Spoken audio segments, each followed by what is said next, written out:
जय हिंद प्यारे साथियों। तो आज हम जो है कंप्यूटर का अगला पार्ट जो पार्ट नंबर 2 है मैं यहाँ से कराने वाला हूँ। और ये जो यूपी ट्रिपल एससी एग्ज़ाम है और जो यूपी पुलिस के एग्ज़ाम है उन सब के लिए ये वीडियो काफ़ी ज़्यादा हेल्पफुल हो सकती है। तो अभी कंप्यूटर ऑपरेटर का एग्ज़ाम लगा हुआ है और UP triple SC junior assistant का एग्ज़ाम लगा हुआ है। तो वहाँ ये जो है क्वेश्चन आप लोग को देखने को मिलेंगे, प्रीवियस ईयर हैं जो सारे एग्ज़ाम में आए हुए हैं। तो अगर अब ये कंप्लीट कर लेंगे तो आपको काफ़ी ज़्यादा हेल्प मिलेगी। तो वीडियो को लाइक करें और अपने दोस्तों को भी शेयर करिए, और चैनल पर नए हैं तो चैनल को ज़रूर सब्सक्राइब कर लीजिएगा। तो चलिए वीडियो को स्टार्ट करते हैं बिना देरी के। काफ़ी ज़्यादा क्वेश्चन मुझे कराने हैं तो आप लोग वीडियो को पूरा ज़रूर देखिएगा, ठीक है। चलिए 101 से स्टार्ट करते हैं। किसी कंप्यूटर की परमानेंट मेमोरी क्या कहलाती है? रैम, रोम, सीडी रोम या सीपीयू? तो देखिए यहाँ पे 4 ऑप्शन दिए गए हैं, तो यहाँ पे जो ऑप्शन हो जाएगा रोम हो जाएगा, ठीक है, ऑप्शन नंबर सी। देखिए रोम रीड ओनली मेमोरी एक भंडारण का माध्यम है जिसका प्रयोग कंप्यूटर तथा विभिन्न इलेक्ट्रॉनिक उपकरणों में किया जाता है।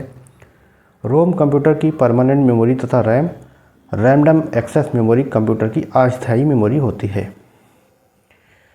102 पे चलते हैं। उपागम समय के आधार पर किस प्रकार की स्मृति या मेमोरी सबसे तेज है? रैम, कैसे, सीपीयू रजिस्टर या रोम? तो जो यहाँ पे ऑप्शन हो जाएगा वो हो जाएगा सीपीयू रजिस्टर रोम, ठीक है। तो रजिस्टर मेमोरी की गति तेज होती है क्योंकि यह कंट्रोल यूनिट के सबसे पास होती है। इनपुट डेटा प्रोसेसिंग व आउटपुट के बाद कुछ समय के लिए रजिस्टर मेमोरी में स्टोर रहता है। अगले क्वेश्चन चलते हैं। निम्न में से सबसे तेज कौन सा है? सीडी रोम है, रैम है, रजिस्टर्ड है या कैचे? तो ऑप्शन नंबर यहाँ पे सी हो जाएगा, रजिस्टर, ठीक है, रजिस्टर हो जाएगा। अगले क्वेश्चन पे चलते हैं। रजिस्टर उच्च गति स्मृति तत्व है जो स्थित होते हैं स्मृति में, सीपीयू में, इनपुट आउटपुट में या रोम या ई रोम में? तो ऑप्शन नंबर यहाँ पे हो जाएगा सीपीयू में, ऑप्शन नंबर बी। रोम में स्टोर किए गए प्रोग्राम क्या कहलाते हैं? सॉफ्टवेयर, फ्रीवेयर, फर्मवेयर या इनमें से कोई नहीं? तो ऑप्शन जो हो जाएगा सी हो जाएगा, फर्मवेयर। फर्मवेयर एक प्रकार का कंप्यूटर प्रोग्राम होता है जो रोम में रहता है, जिसको हम बायोस भी कह सकते हैं। यह प्रोग्राम कंप्यूटर स्टार्ट करते समय कंप्यूटर की मेन मेमोरी में लोड होकर कंप्यूटर की सभी इनपुट आउटपुट तथा सभी प्रोग्रामों को चेक करता है, जिसे हम बूटिंग कहते हैं। नेक्स्ट क्वेश्चन पे चलते हैं 106 पे। कंप्यूटर विज्ञान में रोम का विस्तारित रूप क्या है?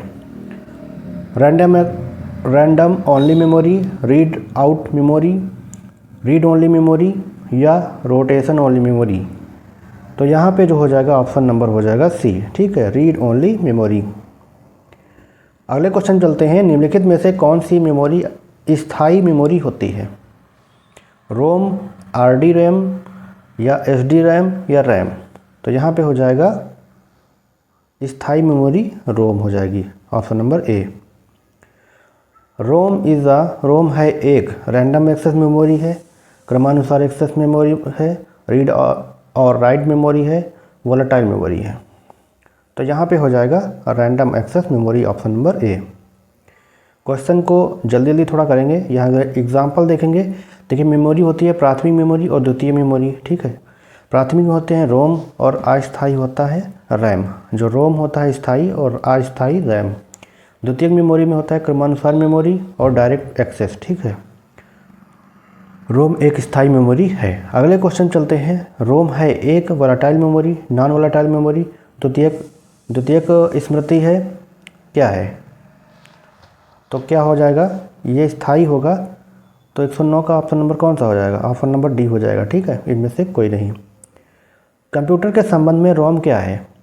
तो अभी आप लोगों ने देखा है, तो ऑप्शन नंबर सी वाला हो जाएगा, रीड ओनली मेमोरी है। बिजली बंद कर दिए जाने के बाद जो स्टोरेज अपना डाटा रखती है उसे क्या कहते हैं? उसे कहते हैं volatile memory, volatile storage, non volatile storage, sequential storage या डायरेक्ट स्टोरेज? तो ये आप लोगों ने देखा है, ये नॉन वोलेटाइल मेमोरी जो हो जाएगा स्टोरेज हो जाएगा, ऑप्शन नंबर बी। जब इसमें बिजली बंद हो जाती है तो मेमोरी के कॉन्स्टेंट्स गुम नहीं होंगे। कहाँ नहीं होंगे? रोम, ईपी रोम, ई पी रोम। तो यहाँ पे जो ऑप्शन हो जाएगा या उपर्युक्त में से सभी हो जाएगा, ठीक है, नष्ट नहीं होंगे। निम्न में से कौन सत्य है? CD रोम एक ड्राइव एक्सपेंशन स्लॉट्स में लगाए जाते हैं। फ्लैक्स में प्रोग्राम स्थायी होते हैं, रोम में प्रोग्राम स्थायी होते हैं, CD रोम में प्रोग्राम दोबारा लिखे जा सकते हैं। तो जो ऑप्शन नंबर यहाँ पे हो जाएगा, रोम में प्रोग्राम स्थायी होते हैं, ऑप्शन नंबर सी। कंप्यूटर में परमानेंट मेमोरी को क्या कहते हैं? रैम, रोम, CPU या CD रोम? तो ऑप्शन नंबर यहाँ पे हो जाएगा, ऑप्शन नंबर बी, रोम हो जाएगा। कंप्यूटर के निर्माता उपयोगकर्ता द्वारा एक बार प्रोग्राम किए जाने के बाद निम्नलिखित में से किसे संशोधित नहीं किया जा सकता? EPROM, रैम, EEPRAM या रोम? तो ऑप्शन नंबर यहाँ पे हो जाएगा रोम, ऑप्शन नंबर डी हो जाएगा। रोम मेमोरी है केवल पढ़ने के लिए, केवल लिखने के लिए, लिखने व पढ़ने दोनों के लिए, या इनमें से कोई नहीं? देखिए, रोम जो होता है रीड ओनली मेमोरी होता है, जो केवल पढ़ने के लिए होता है, ऑप्शन नंबर ए। अगले क्वेश्चन चलते हैं। निम्नलिखित में से कौन सा नॉन वोलेटाइल स्मृति का उदाहरण है? कैचे मेमोरी है, रैम है, रोम है या कोई नहीं? तो यहाँ पे हो जाएगा रोम, ऑप्शन नंबर सी। कंप्यूटर को जब चालू किया जाता है तो कंप्यूटर जो स्थायी निर्देश का प्रयोग करता है एवं जो निर्देश जो दूसरे निर्देशों द्वारा परिवर्तित नहीं किया जा सकता, वह किसमें निहित होता है? रोम, रैम या रैम? तो यहाँ पे ऑप्शन नंबर जो हो जाएगा रोम हो जाएगा, ऑप्शन नंबर ए। रीड ओनली मेमोरी रोम की कौन सी विशेषता उसे उपयोगी बनाती है? रोम सूचना आसानी से अद्यतन की जा सकती है, रोम में डाटा नॉन वोलेटाइल होता है अर्थात बिना इलेक्ट्रिकल पावर के भी यह रहता है, रोम बहुत अधिक मात्रा में कम खर्चीला डाटा स्टोरेज उपलब्ध कराता है, रोम चिप्स अलग अलग ब्रांड के कंप्यूटरों में आसानी से स्वैप किए जा सकते हैं। तो ऑप्शन नंबर यहाँ पे जो हो जाएगा बी वाला हो जाएगा। रोम में डाटा नॉन वोलेटाइल होता है अर्थात बिना इलेक्ट्रिकल पावर के भी यह रहता है, ठीक है। कंप्यूटर की स्थायी स्मृति को क्या कहते हैं? तो स्थायी मेमोरी को आप लोगों को पता है, स्मृति को रोम बोलते हैं, ऑप्शन नंबर बी। कंप्यूटर की इनबिल्ट मेमोरी है तो ये हो जाएगी इनबिल्ट मेमोरी, रोम हो जाएगी, ऑप्शन नंबर ए। निर्माण प्रक्रिया में इनमें से किस मेमोरी चिप को प्रोग्राम किया जाता है? रैम, रोम, PROM या EEPROM? तो ऑप्शन नंबर यहाँ पे कौन सा हो जाएगा? ऑप्शन नंबर हो जाएगा रोम। अगले क्वेश्चन पे चलते हैं। रोम किसका एक उदाहरण है? वोलेटाइल मेमोरी का fast memory, non volatile memory या आउटडेटेड मेमोरी? तो आप लोगों को पता है non volatile memory, option number C हो जाएगा, ठीक है। वह डेटा जो मेमोरी में निर्माण के समय ही रिकॉर्ड किया गया हो और उसे प्रयोक्ता परिवर्तित या मिटा नहीं सकता, क्या कहलाता है? इसमें 5 ऑप्शन दिए गए हैं। केवल मेमोरी होगा, केवल राइट होगा, केवल रन होगा, नॉन चेंजेबल होगा या केवल रीड होगा? तो ऑप्शन नंबर यहाँ पे डी वाला हो जाएगा, केवल रीड। विषम का चयन करना है, फ्लॉपी डिस्क, रोम, DVD या हार्ड डिस्क? तो इन चारों में जो है सबसे जो है विषम होगा आपका रोम, ठीक है। रोम विषम है क्योंकि जहाँ रोम प्राथमिक मेमोरी है वहीं floppy disk, DVD, hard disk ये द्वितीयक या सहायक मेमोरी हैं। रोम की किस किस्म पर डाटा केवल एक बार अंकन किया जाता है? PROM में, EPROM में, EEPROM में या फ्रॉम में? तो ऑप्शन नंबर यहाँ पे हो जाएगा PROM, ठीक है। इसका फुल फॉर्म है प्रोग्रामेबल रीड ओनली मेमोरी का संक्षिप्त रूप है, ठीक है। और एक विशेष प्रकार की रोम है जिसका एक विशेष प्रक्रिया द्वारा उपयोगकर्ता के अनुकूल डाटा को प्रोग्राम किया जा सकता है। एक बार प्रोग्राम कर दिए जाने के बाद यह सामान्य रोम की तरह व्यवहार करता है। निम्नलिखित में से PROM के बारे में कौन सा सही नहीं है?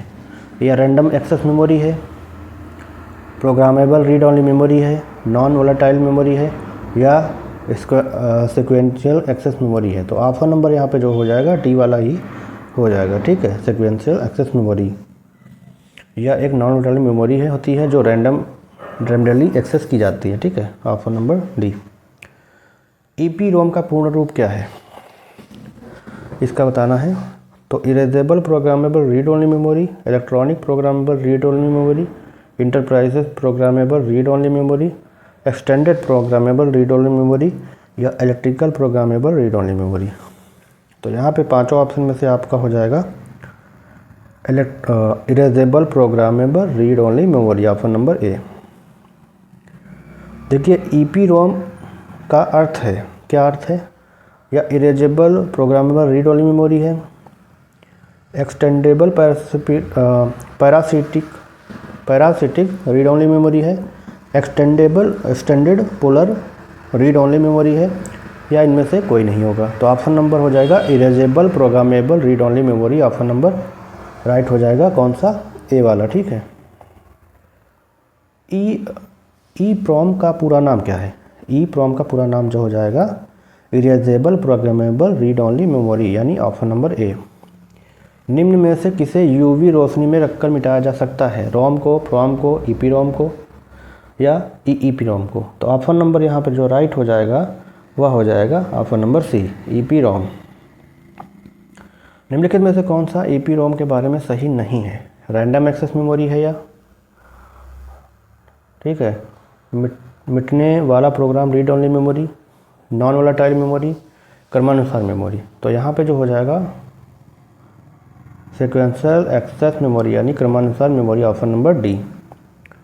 परिवर्ती डेटा को स्टोर करने के लिए हम जो है इनमें से किस मेमोरी का उपयोग किया जाता है? रैम का, रोम का, ईपीरोम का या प्रॉम का?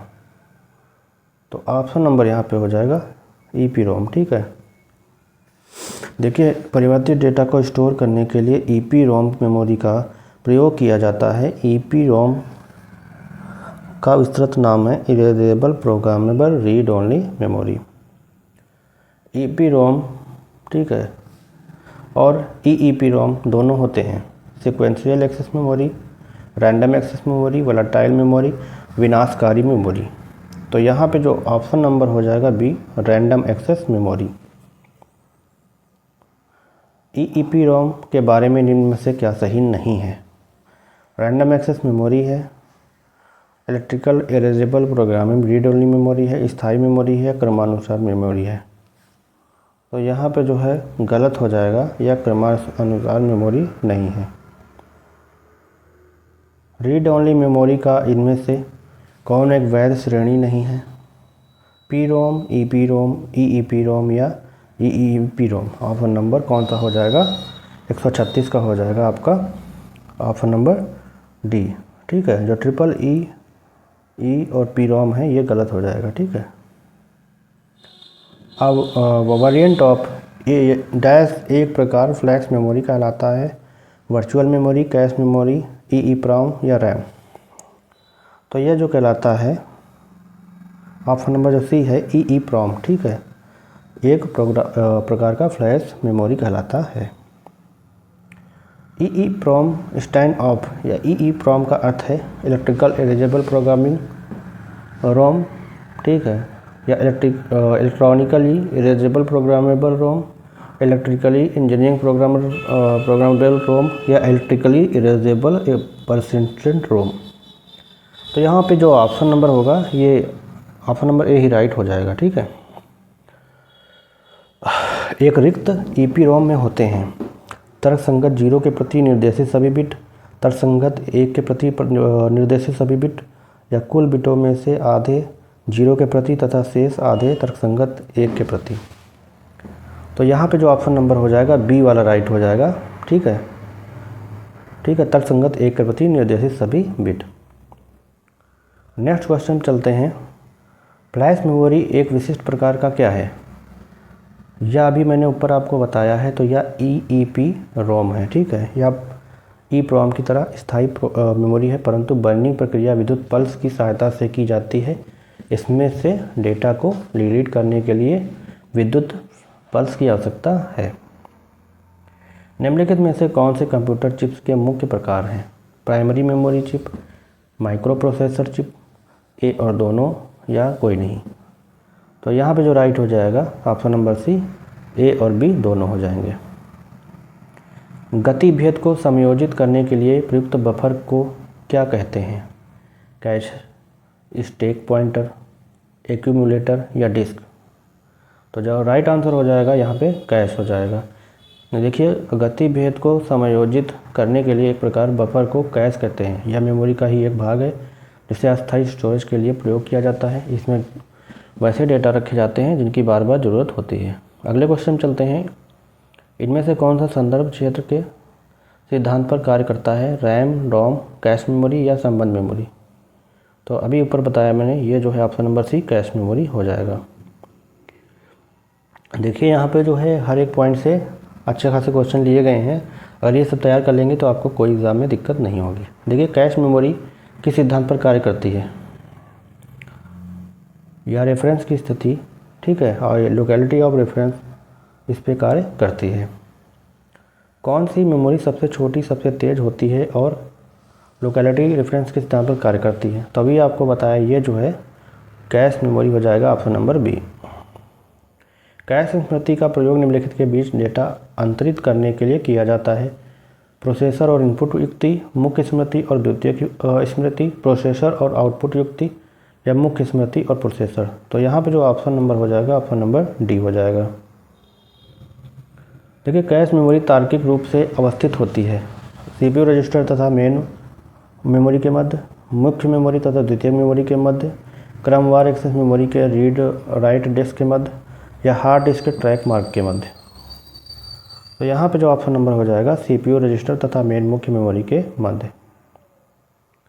अगले क्वेश्चन चलते हैं। निम्नलिखित में से कौन सी वोलेटाइल मेमोरी है? कैश मेमोरी है, हार्ड डिस्क है, डीवीडी है या सीडी है? तो यहाँ पे ऑप्शन नंबर ए हो जाएगा। देखिए, निम्नलिखित में से क्या संग्रहण युक्तियों, स्टोरेज डिवाइसेस के सही क्रम को उनके संगणन आकारों, स्टोरेज साइजों के अनुसार बढ़ते क्रम में दर्शाया गया है? Hard disk drive, RAM, cache register, या cache register, hard disk drive RAM? अगला जो है रजिस्टर, कैश, फिर रैम, फिर हार्ड डिस्क, फिर हार्ड डिस्क ड्राइव, ठीक है। तो यहाँ पे ऑप्शन नंबर जो हो जाएगा, पहले रजिस्टर होगा, कैश होगा, रैम होगा, हार्ड डिस्क ड्राइव हो जाएगा, ठीक है, ऑप्शन नंबर सी। यहाँ पे इसका एग्जांपल दिया गया है, कार्यक्षमता दी गई है। देखिए, सीपीयू रजिस्टर हो गया, फिर कैश रैम हो जाएगा L1, L2, L3, फिर मेन मेमोरी डी रैम हो जाएगा, फिर सेकेंडरी मेमोरी आ जाएगा, ठीक है। तो यहाँ पे क्षमता और स्पीड दी गई है, उसके हिसाब से ग्राफ भी बनाया गया है। 50वें क्वेश्चन 150 क्वेश्चन पे चलते हैं। निम्नलिखित में से तथ्यों में से कौन सा तथ्य कैश मेमोरी के बारे में सही नहीं है? यह मेमोरी रैम की तुलना में तेज़ है, या एक अस्थायी मेमोरी है, या रैम से छोटी है, या एक क्रमानुसार मेमोरी है? तो 150 का यहाँ पे ऑप्शन नंबर कौन सा हो जाएगा? देखिए, यहाँ पे जो हो जाएगा, यह एक क्रमानुसार मेमोरी है, ठीक है, कैश मेमोरी के बारे में जो सही नहीं है। तो यहाँ पे जो क्रमानुसार मेमोरी ऑप्शन नंबर डी हो जाएगा, यह जो है गलत हो जाएगा, ठीक है। यह एक मेमोरी रैम की तुलना में तेज़ है, या एक अस्थायी मेमोरी है, यह रैम से छोटी होती है, ठीक है। तो ये बाकी सही है, ये गलत है। यहाँ पे एग्जांपल देते हैं, कैश मेमोरी एक अस्थायी रैम की तरह की तुलना में तेज़ अस्थायी, ठीक है, प्राइमरी मेमोरी का एक प्रकार है, या रैंडमली एक्सेस मेमोरी है जिसका प्रयोग मेमोरी प्रोसेसर के बीच के गति अवरोध दूर करने के लिए किया जाता है। सामान्यतः कंप्यूटर में प्रयुक्त कैश मेमोरी का आकार 256 KB से 4 MB तक होता है, अतः यह रैम की तुलना में छोटी होती है, जबकि क्रमानुसार मेमोरी मैग्नेटिक टेप एक द्वितीयक प्रकार की मेमोरी है, ठीक है। अगले क्वेश्चन चलते हैं 151 पे। निम्न में से कौन सी मेमोरी का सबसे कम एक्सेस समय है? तो इसका जो है कैश मेमोरी का सबसे कम एक्सेस समय है, ऑप्शन नंबर ए। सबसे तेज़ प्रति यूनिट, सबसे महंगा यहाँ पर दिया गया है। देखो, रजिस्टर है, फिर कैश मेमोरी है, फिर रैम है, फ्लैश USB मेमोरी है, हार्ड डिस्क है और मैग्नेटिक टेप है। यानी सबसे धीमी प्रति यूनिट सबसे सस्ता है, और सबसे तेज़ प्रति यूनिट सबसे महंगा है, यानी रजिस्टर, ठीक है। 152 पर चलते हैं। डायरेक्ट मेमोरी एक्सेस का एक जैसी तकनीक है जिसमें CPU इनपुट आउटपुट के लिए डेटा स्थानांतरण होता है, हार्ड डिस्क ड्राइव के लिए डेटा ट्रांसफ़र करना, नेटवर्क के डेटा द्वारा डेटा ट्रांसफ़र के लिए निष्क्रिय, यह निष्क्रिय है और डेटा ट्रांसफ़र में कोई भूमिका नहीं निभाता। तो यहाँ पे जो ऑप्शन नंबर हो जाएगा डी राइट हो जाएगा, ठीक है। यह निष्क्रिय है और डेटा ट्रांसफ़र में कोई भूमिका नहीं निभाता है, ठीक है। अगले क्वेश्चन पे चलते हैं। मेमोरी के मामले में इसकी सबसे तेज़ से लेकर सबसे धीमी गति के संदर्भ में निम्नलिखित में से कौन सा अनुक्रम सही है? देखिए यहाँ पे 4 ऑप्शन दिए हैं। देखिए प्राइमरी मेमोरी, सेकेंडरी मेमोरी और कैश मेमोरी। फिर है secondary memory, primary memory, cache memory, cache memory, primary memory और सेकेंडरी मेमोरी। फिर डी है कैश मेमोरी और सेकेंडरी मेमोरी, प्राइमरी मेमोरी। तो यहाँ पे जो ऑप्शन हो जाएगा सी हो जाएगा, कैश मेमोरी, प्राइमरी मेमोरी, फिर जो है सेकेंडरी मेमोरी। सबसे तेज़ से लेकर सबसे धीमी गति के संदर्भ में है कैश मेमोरी, फिर प्राइमरी मेमोरी और फिर द्वितीय मेमोरी। यहाँ पे देखते हैं मैग्नेटिक टेप है, फिर मैग्नेटिक डिस्क हो जाएगा, फिर मेन मेमोरी, फिर कैश मेमोरी जिसको प्राइमरी मेमोरी बोलते हैं, फिर रजिस्टर होता है। देखिए बढ़ते क्रम के हिसाब से दिया गया है। निम्नलिखित में से कौन सी मेमोरी का सबसे कम एक्सेस समय है? कैश मेमोरी का, मैग्नेटिक बबल मेमोरी का।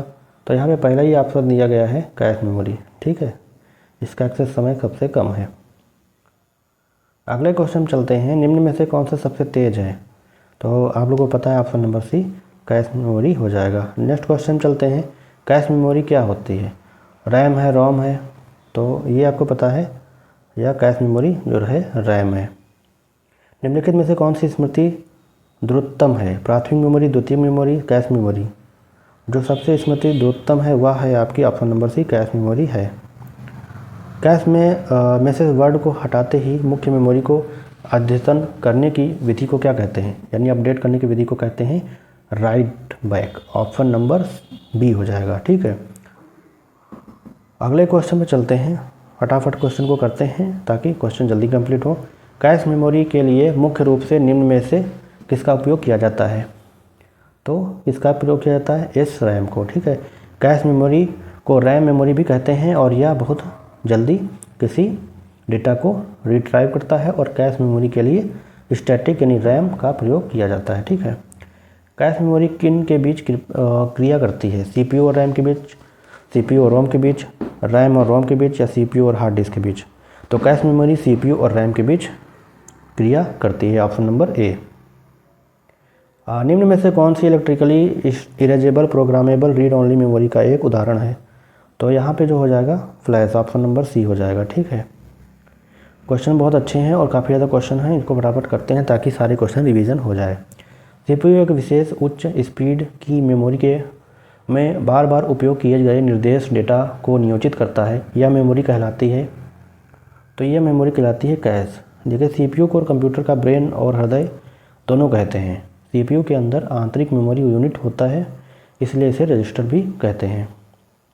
उस मेमोरी यूनिट का चयन करें जिसका एक्सेस टाइम सबसे कम है।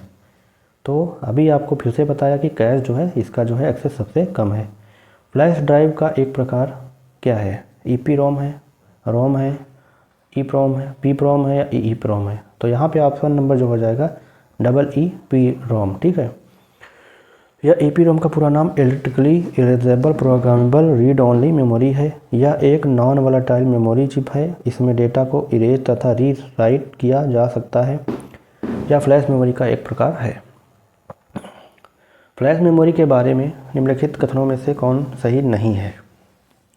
यह डिजिटल कैमरा, लैपटॉप आदि जैसी युक्तियों में सूचना संग्रह के लिए प्रयुक्त होता है। यह विस्तृत ताप 40 डिग्री सेल्सियस से 85 डिग्री सेल्सियस में कार्य कर सकता है। यह सामान्य यांत्रिक डिस्क ड्राइव से अत्यधिक सस्ता है। यह कम शक्ति का उपयोग करता है। तभी आप लोगों को मैंने बताया जो फ्लैश मेमोरी है यह सामान्य यांत्रिक डिस्क ड्राइव से अत्यधिक सस्ता है। यह गलत हो जाएगा, बाकी जो है गलत हो सही हो जाएंगे, बाकी ये गलत है, ठीक है। अगले क्वेश्चन चलते हैं, निम्नलिखित स्मृति प्रकारों में से कौन सा डेटा स्थानांतरण एवं भंडारण दर के अनुसार सबसे मंद स्मृति का प्रकार है? रजिस्टर, कैश मेमोरी, मुख्य स्मृति, त्वरित स्मृति? तो मंद स्मृति का प्रकार जो होता है फ्लैश मेमोरी। ऑप्शन नंबर यहाँ पे कौन सा हो जाएगा? ऑप्शन नंबर हो जाएगा डी, ठीक है। अगले क्वेश्चन पे चलते हैं, निम्नलिखित में से कौन सा वाक्य मेन मेमोरी के बारे में गलत है? मतलब गलत चूज़ करना है आपको। सेकेंडरी मेमोरी की तुलना में मेन मेमोरी तेज चलती है। एक कंप्यूटर मेन मेमोरी के बिना चल सकता है। मेन मेमोरी कंप्यूटर की वर्किंग मेमोरी होती है, या मेन मेमोरी के लिए बिजली बंद होने पर डेटा उड़ जाता है।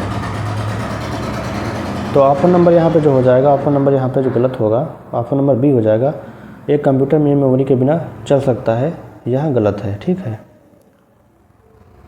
देखिए अगले क्वेश्चन चलते हैं। कंप्यूटर की मेन मेमोरी को अन्य किस नाम से भी जाना जाता है? External memory, primary memory, cache memory या सेकेंडरी मेमोरी? तो इसको कहते हैं प्राइमरी मेमोरी। ऑप्शन नंबर जो होता है बी हो जाएगा। ठीक है, अब चलते हैं द्वितीय मेमोरी पे, सेकेंडरी मेमोरी।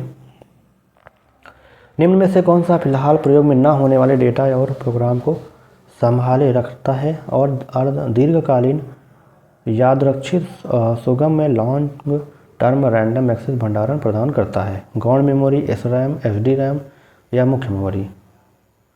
तो यहाँ पे जो हो जाएगा ऑप्शन नंबर हो जाएगा गौण मेमोरी, यानी ऑप्शन नंबर ए। निम्नलिखित में से कौन सा सेकेंडरी स्टोरेज डिवाइस का उदाहरण है? CD-ROM, कैश मेमोरी, रोम या रैम? देखिए सेकेंडरी मेमोरी जो स्टोरेज है वो आपका ऑप्शन नंबर CD-RAM, रोम हो जाएगा, ऑप्शन नंबर ए हो जाएगा।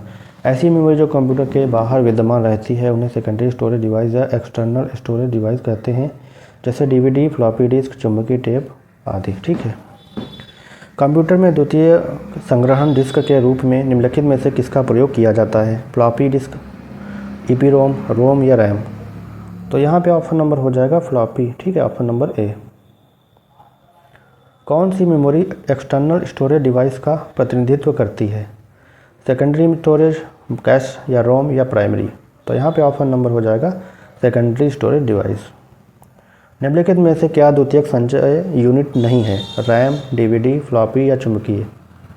तो जो है रैम यह जो है द्वितीयक संचय यूनिट नहीं है, बाकी DVD, फ्लॉपी और चुंबकीय टैप ये सब हैं। निम्नलिखित में से कौन सी क्रमिक एक्सेस मेमोरी है? ऑप्टिक डिस्क, चुंबकीय डिस्क, चुंबकीय ड्रम या जो है चुंबकीय टेप? ऑप्शन नंबर डी सही हो जाएगा। चुंबकीय टेप एक क्रमिक एक्सेस मेमोरी है। यह देखने में किसी टेप रिकॉर्डर की कैसेट की तरह होती है। इसमें प्लास्टिक के रिबन पर चुंबकीय पदार्थ की परत चढ़ी रही होती है जिस पर डाटा स्टोर किया जाता है। इस पर डाटा एक से अधिक बार लिखा और मिटाया जा सकता है। निम्न में से कौन सा सेकेंडरी मेमोरी से संबंधित नहीं है?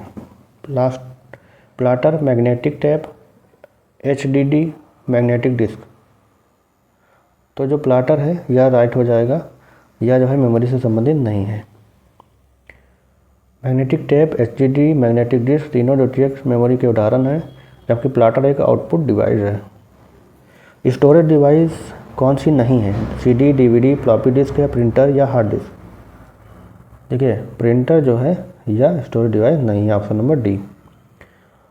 एक SD डिस्क डैश तक डाटा संग्रहित कर सकता है। एक 17 GB से 82 GB, 4.7 GB या 1.7 GB? तो यहाँ पे जो हो जाएगा ऑप्शन नंबर ए 17 GB हो जाएगा। एक SD डिस्क 17 GB तक डाटा संग्रहित कर सकती है। निम्नलिखित में से कौन सा इंटरनल स्टोरेज डिवाइस हो सकता है? Pen drive, compact disk, hard disk या डिजिटल वर्सटाइल डिस्क? तो यहाँ पे जो ऑप्शन नंबर हो जाएगा hard disk, option number C. अगला क्वेश्चन चलते हैं। एक CD-ROM डिस्क है, आंतरिक डिस्क की तुलना में अधिक द्रुत एक्सेस होता है। ऑप्टिकल डिस्क का एक रूप है, इसलिए इसमें केवल एक बार लिखा जा सकता है। फ्लॉपी डिस्क की तुलना में कम डाटा रखती है या को मिटाकर फिर से उसमें लिखा जा सकता है। तो ऑप्शन नंबर यहाँ पे डी हो जाएगा राइट। ठीक है, CD-ROM का पूरा रूप क्या है? Compact drum read write, compact diskette read write, compact disk read only then write, compact disk random write, compact disk rewritable? तो यहाँ पे जो हो जाएगा ऑप्शन नंबर ई हो जाएगा, कंपैक्ट डिस्क री राइटेबल। ठीक है, अगले क्वेश्चन पे यहाँ पे चलते हैं। CD-ROM और CD-ROM में क्या अंतर है? ये जो है ये दोनों एक ही हैं, केवल विभिन्न भिन्नताओं ने भिन्न नाम दिए हैं। CD-ROM को राइट किया जा सकता है और CD-ROM को नहीं, या CD-ROM में राइट किया जा सकता है लेकिन CD-ROM से केवल रीड किया जा सकता है। तो ऑप्शन नंबर यही राइट हो जाएगा, ऑप्शन नंबर सी। अगले क्वेश्चन चलते हैं। रिमूवेबल मीडिया में सभी शामिल होते हैं सिवाय CD-ROMs के, डिस्कॉट के, DVDs के या हार्ड डिस्क ड्राइव के? तो यही हो जाएगा ऑप्शन नंबर डी। ठीक है, रिमूवेबल मीडिया में सभी शामिल होते हैं सिवाय हार्ड डिस्क ड्राइव के। ठीक है, कंप्यूटर की हार्ड डिस्क एक अरिथमेटिक और लॉजिकल यूनिट होती है। कंप्यूटर सॉफ्टवेयर है या ऑपरेटिंग सिस्टम है या कंप्यूटर हार्डवेयर है। तो कंप्यूटर की हार्ड डिस्क जो है कंप्यूटर की हार्डवेयर का एक भाग है, ऑप्शन नंबर डी। जो बड़ी मात्रा में डेटा को स्टोर करने के लिए भी प्रयुक्त होता है। निम्नलिखित में से इसमें से किसमें सर्वाधिक भंडारण होता है? डीवीडी में, हार्ड ड्राइव में, फ्लैश ड्राइव में या फ्लॉपी डिस्क में? देखिए जो हार्ड ड्राइव होती है, ऑप्शन नंबर जो बी, ठीक है, इसमें जो है सर्वाधिक भंडारण होता है। हार्ड डिस्क के आंतरिक ट्रैक का घनत्व सबसे बाहरी ट्रैक के घनत्व डैश होता है के समान से कम से अधिक। देखिए यहाँ पे ऑप्शन नंबर जो हो जाएगा मोर देन, यानी से अधिक। हार्ड डिस्क के आंतरिक ट्रैक का घनत्व सबसे बाहरी ट्रैक के घनत्व से अधिक होता है। देखिए यहाँ पे यूपी पुलिस कंप्यूटर ऑपरेटर में आया हुआ है, हार्ड डिस्क को आंतरिक ट्रैक का घनत्व सबसे बाहरी ट्रैक के घनत्व से अधिक होता है, ठीक है, क्योंकि आंतरिक ट्रैक की लंबाई बाह्य ट्रैक की लंबाई से कम होती है, लेकिन दोनों ट्रैक पर समान मात्रा में डेटा संचित होता है, अतः क्षेत्रफल की दृष्टि से बाह्य ट्रैक का घनत्व कम होता है। 86 पे चलते हैं। फाइलों और फोल्डरों को कंप्यूटर हार्ड डिस्क पर डैश संरचना के रूप में व्यवस्थित किया जाता है, ठीक है, तो ऑप्शन नंबर यहाँ पे हो जाएगा ट्री, ठीक, ट्री संरचना के रूप में व्यवस्थित किया जाता है। 87 पे चलते हैं। निम्नलिखित में से कौन एक सेकेंडरी स्टोरेज डिवाइस है? मॉनिटर, रैम, हार्ड डिस्क या प्रोसेसर? तो ये जो है आपका हार्ड डिस्क हो जाएगा, ठीक है, सेकेंडरी स्टोरेज डिवाइस है।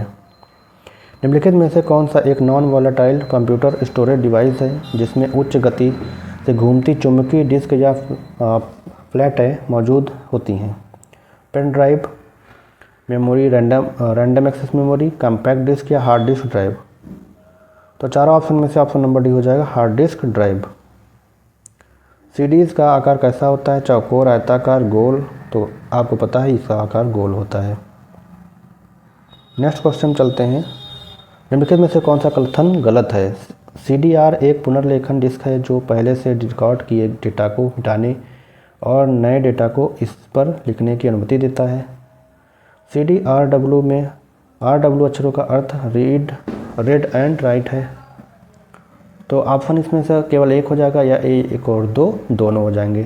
तो 190 का ऑप्शन नंबर कौन सा हो जाएगा? यहाँ पे बी वाला ही हो जाएगा, दोनों हो जाएंगे, ठीक है। अगले क्वेश्चन चलते हैं। एक कॉम्पैक्ट डिस्क में किस तकनीक का इस्तेमाल किया जाता है? विद्युतीय का, लेज़र का, या विद्युत चुम्बकीय का, या वैमानिकी का?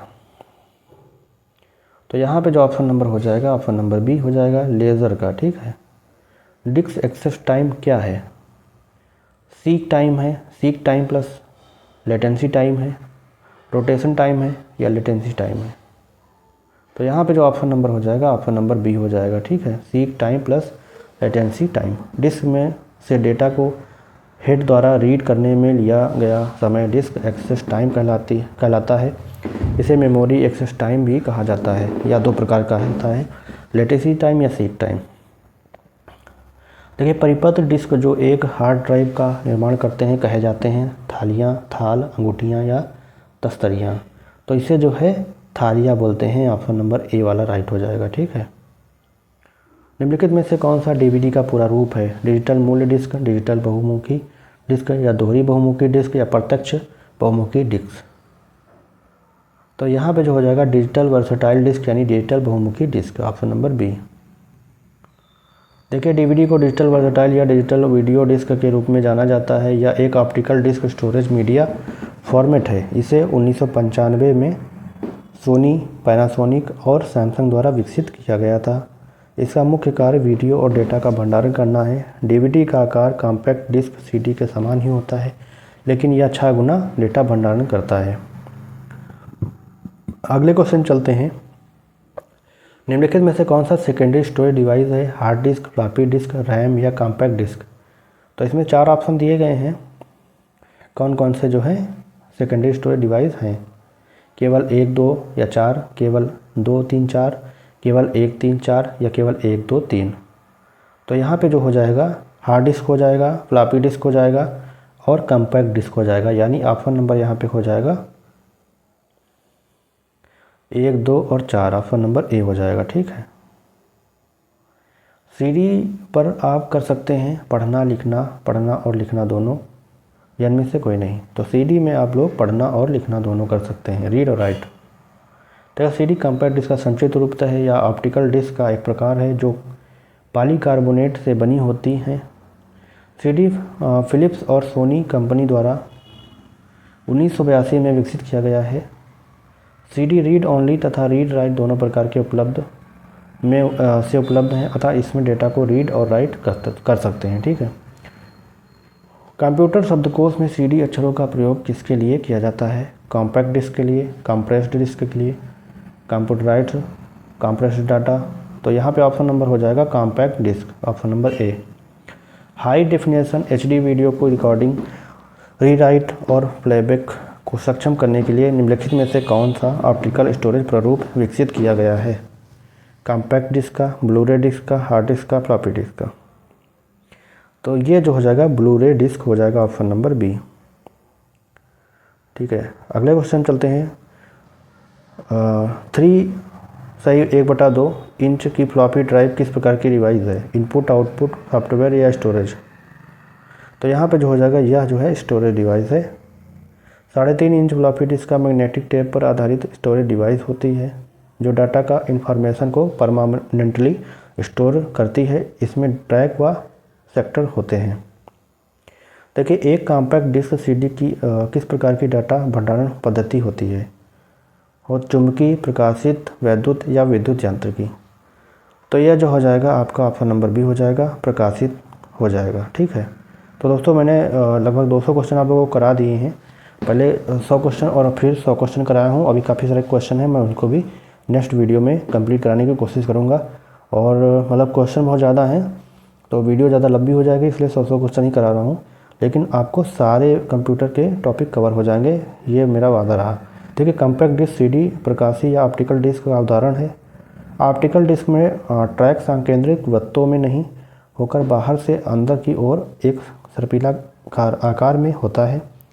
इस डिस्क के प्रयोग के कई लाभ हैं, यथा कम लागत में अधिक स्टोरेज, डेटा को लंबे समय तक स्टोर, डेटा को परिवर्तित या मिटाने की संभावना कम।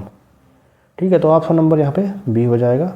तो दोस्तों ये क्वेश्चन करा लिए, तो वीडियो को आप लोग शेयर ज़रूर करें। अब अगर वीडियो पसंद आई तो लाइक ज़रूर कर दीजिएगा और चैनल को ज़रूर सब्सक्राइब कर लीजिएगा, ताकि ऐसे ही आपकी इंपॉर्टेंट वीडियो आप लोगों को मिलती रहे। तो ये मैं जो है यूथ कंपटीशन बुक जो आती है उससे करा रहा हूँ, तो उस आपको आपके लिए जो है प्रीवियस है तो काफ़ी ज़्यादा हेल्प हो जाएगी एग्ज़ाम में। ठीक है। तो अब जो है नए वीडियो के साथ मिलते हैं, नए क्वेश्चन के साथ। आगे के क्वेश्चन मैं ज़रूर कराऊंगा क्योंकि अभी बहुत सारे यहाँ पे क्वेश्चन दिए गए हैं, लगभग 1000 क्वेश्चन से कम नहीं है। तो आप लोग इस वीडियो को पूरा जरूर देखिए। देखिए यहाँ पे हर एक चैप्टर दिया गया है, परीक्षा की दृष्टि से भी दिया गया है, हर एक चीज़ दी गई है। मैं आपको ये पूरा टॉपिक पूरा PDF करा दूँगा। ठीक है। और अगर कोई और जानकारी चाहिए तो आप लोग ज़रूर कमेंट करें। चलिए मिलते हैं नए वीडियो के साथ, तब तक के लिए जय हिंद, वंदे मातरम।